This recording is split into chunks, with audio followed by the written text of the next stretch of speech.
Yes. Madam ते twins आहेत. Okay. Twins आहेत आणि जवळजवळ 4-5 महिने झाले कंटिन्यू आपले डायनोशेक घेतात आहे.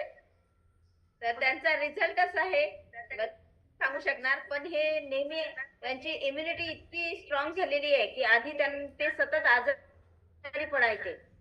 ओके. स्कूलमध्ये आठवड्यातून 2-3 दिवस नव्हत्या, कारण त्यांना सर्दी, खोकला किंवा ताप, व्हायरल इन्फेक्शन पटकन व्हायचं.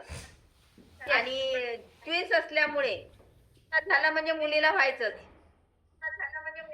पण या 4-5 महिन्यात ते अजिबात डॉक्टरकडे गेलेच नाही, कारण डायनोस्टिक घेतात आहे. आजारी पडले. अमेझिंग. म्हणजे प्रतिकार शक्ती वाढली त्यांची, कारण जर त्यांना व्हायरल इन्फेक्शन झालं नाही तर त्यांची डायनोशेक मुळे प्रतिकार शक्ती वाढली. येस. इम्युनिटी खूप स्ट्रॉंग झाली आहे त्यांची. येस येस, खूप छान. चला